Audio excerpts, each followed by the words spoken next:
This is Lesson 2, Biblical Examples, Moses, Joshua, Paul. Biblical leadership is a concept rooted in the principles and examples found in the Bible. It encompasses various aspects of leadership, influenced by the teachings, stories, and characters depicted in the Scriptures. Here are some key aspects of biblical leadership. Servant leadership. Biblical leadership often emphasizes the concept of servant leadership, where leaders are called to serve and support those under their care. This model is exemplified by the example of Jesus washing the feet of his disciples, teaching humility and service.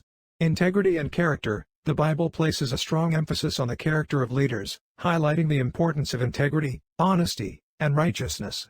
Leaders are called to uphold moral and ethical standards in their conduct and decision-making. Wisdom and discernment. The Scriptures emphasize the value of wisdom and discernment in leadership. Leaders are encouraged to seek divine wisdom and make sound, discerning judgments in their roles. Vision and purpose. Many biblical leaders, such as Moses, David, and Nehemiah, were driven by a sense of vision and purpose. They led their people with a clear sense of direction and a commitment to a greater cause or mission. Communication. Effective communication is another key aspect of biblical leadership. Leaders are called to communicate with clarity, empathy, and understanding, as demonstrated by the teachings and actions of various biblical figures. Empowerment and encouragement. Biblical leaders are often depicted as empowering and encouraging those around them. They recognize and develop the potential of others, nurturing their growth and well-being. Shepherding and care. The image of a shepherd caring for their flock is used to illustrate the nurturing and protective role of leaders in the Bible. Leaders are called to care for those under their charge, guiding and protecting them with compassion. Courage and resilience. Many biblical leaders face significant challenges and adversity. Their stories demonstrate the qualities of courage, resilience, and faith in the face of hardship. Nevertheless, biblical leadership encompasses servant leadership, integrity, wisdom, vision, communication, empowerment, shepherding, and resilience, drawing inspiration from the timeless teachings and examples found in the Bible. In this lesson, I will discuss the following biblical examples: 1. Moses, 2. Joshua, and 3. Paul. 1. Moses. As the slave child who became prince and lawgiver, Moses possessed almost all the natural and educable attributes desirable in effective leadership. He grew up in Pharaoh's court and stood in the line of heirship to the Egyptian throne. The hand of God reached down, snatched him from the royalties of the palace, and thrust him by divine sovereignty into a position that he did not want. William Sanford Losor pinpoints several leadership qualities of Moses, indicating such traits as singleness of purpose, organizational ability, faith, obedience, and faithfulness in service. Losor notes that leadership potential was demonstrated early in Moses and that he was able to gather around him the elders of the people of Israel, who by this time had been in Egypt many years. Yet Moses was able to fire the imagination of these people and elders of Israel. He was able to convince them that God was bent upon their deliverance, and he made them follow him. That is leadership. In a nutshell, Moses is a prominent biblical figure known for his leadership of the Israelites and his pivotal role in the Exodus from Egypt. His life story, as depicted in the Hebrew Bible, provides a compelling example of leadership, courage, and faith. Here are some key aspects of Moses' leadership based on biblical accounts. 1. Humility and reluctance. When first called by God to lead the Israelites out of Egypt, Moses initially expressed reluctance, citing his own inadequacy. This humility is seen in Exodus chapter 3, verse 11, where Moses asks, "Who am I that I should go to Pharaoh and bring the Israelites out of Egypt?" 2. Courage and conviction. Despite his initial reluctance, Moses displayed remarkable courage and conviction in confronting Pharaoh and demanding the release of the Israelites. His unwavering commitment to the liberation of his people exemplifies strong leadership under daunting circumstances. 3. Relationship with God. Moses' close relationship with God is a central facet of his leadership. He regularly sought guidance from and communicated with God, receiving instructions and divine support for the challenges he faced. 4. Vision and guidance. Moses provided vision and guidance to the Israelites during their journey through the wilderness. He conveyed the laws and commandments given to him by God and served as a spiritual and moral guide for the people. 5. Intercession and compassion. Moses often interceded on behalf of the Israelites, displaying compassion and empathy for their struggles. His willingness to advocate for his people reflects a key aspect of effective leadership, advocating for and caring for those under his charge. 6. Endurance and perseverance. Throughout the arduous journey in the wilderness, Moses demonstrated endurance and perseverance. Despite facing challenges, opposition, and the burden of leadership, he remained steadfast in his commitment to leading the Israelites to the Promised Land. 7. Legacy and influence. Moses' leadership left a lasting legacy, shaping the identity and faith of the Israelite nation. His role as a lawgiver, prophet, and leader established a foundation for the Israelites' religious and cultural identity. In summary, the biblical account of Moses as a leader offers valuable insights into humility, courage, faith, compassion, and perseverance. His example continues to inspire individuals seeking to lead with integrity and a sense of purpose, making him a timeless symbol of effective leadership. 2. Joshua. The characteristics of godly leadership resident in Joshua are manifest in Joshua chapter 1, verses 1-8. Now it came about after the death of Moses the servant of the Lord, that the Lord spoke to Joshua the son of Nun, Moses' servant, saying, Moses my servant is dead. Now therefore arise, cross this Jordan, you and all this people, to the land which I am giving to them, to the sons of Israel. Every place on which the sole of your foot treads, I have given it to you, just as I spoke to Moses. From the wilderness and this Lebanon, even as far as the great river, the river Euphrates, all the land of the Hittites, and as far as the great sea toward the setting of the sun will be your territory. No man will be able to stand before you all the days of your life. Just as I have been with Moses, I will be with you. I will not fail you or forsake you. Be strong and courageous, for you shall give this people possession of the land which I swore to their fathers to give them.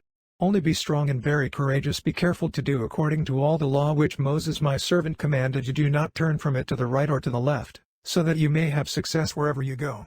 This book of the law shall not depart from your mouth, but you shall meditate on it day and night, so that you may be careful to do according to all that is written in it, for then you will make your way prosperous, and then you will have success.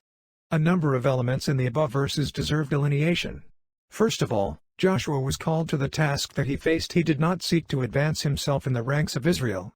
He had been around for a long time and had held various subordinate positions of authority, but there is no indication whatsoever that he was pushing to become Moses' successor.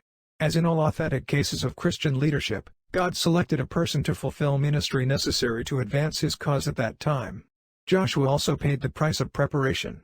This man who heard the call of God had been Moses' minister.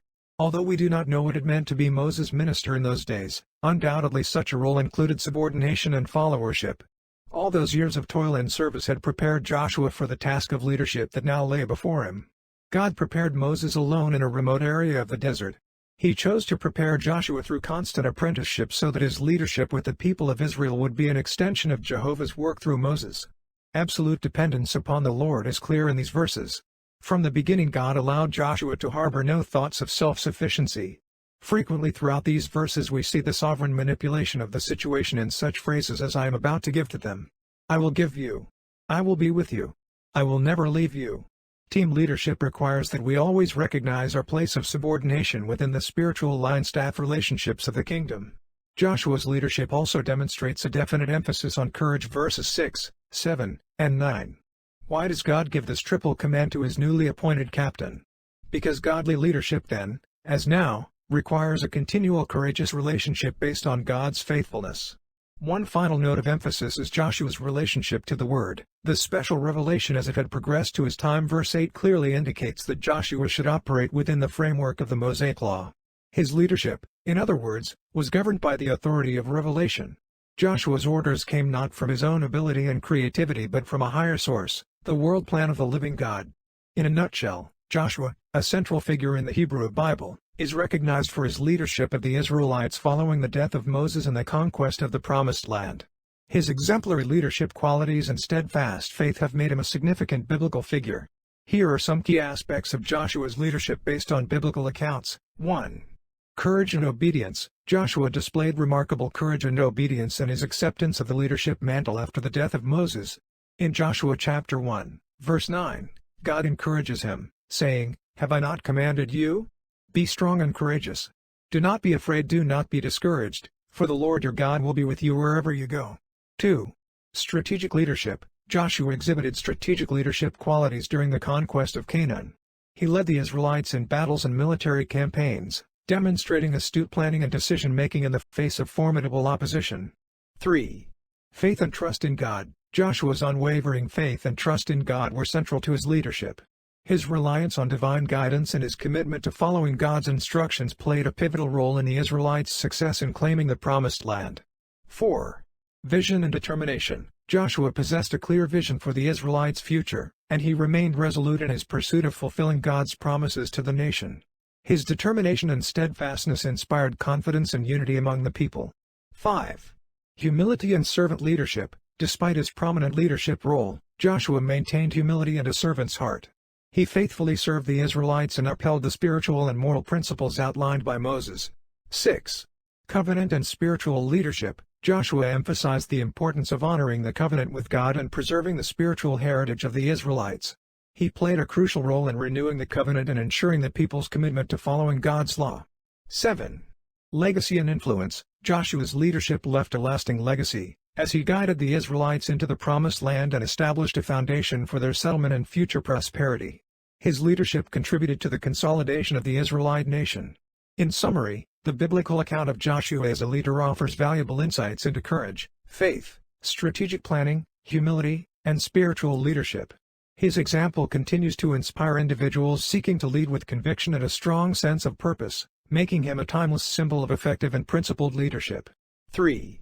Paul. In an excellent article in Christianity Today entitled The Marks of Leadership, James Taylor, a Scottish Baptist pastor, wrote, "We are looking for Christians who are developing the same traits of character that made the Apostle Paul such a dynamic leader in the early days of the Christian church.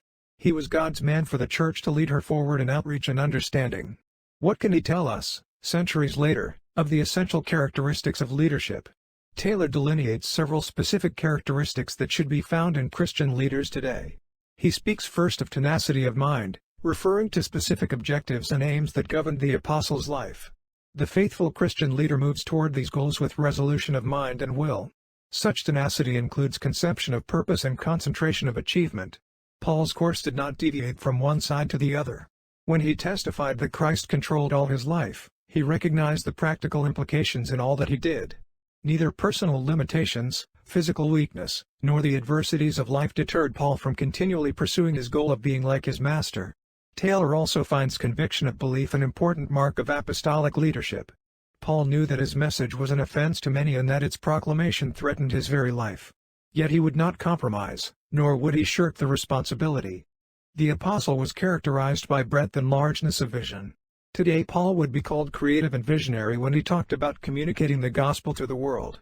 He put no stock in the view of those who would contain truth within the narrow confines of Judaism and cling to Old Testament legalism in the new life of grace.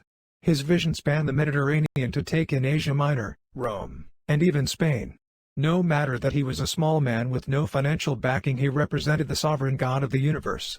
Taylor indicates two behavior patterns in the Apostle Paul which point to distinctive team leadership. He was a man of deep affection and he had a genius for friendship. Paul's ability to relate to people, to draw them to himself and to his Lord, demonstrated inner motivation that is essential to the Christian leader. These three examples from both Old and New Testament days appear here only in brief form. However, the lessons indicated above are indicative of the many more which can be learned by studying Christian leadership through the biographies of people God used. Nevertheless, I will end Lesson 2 here. Next is Lesson 3, the dynamics of spiritual leadership. Thanks.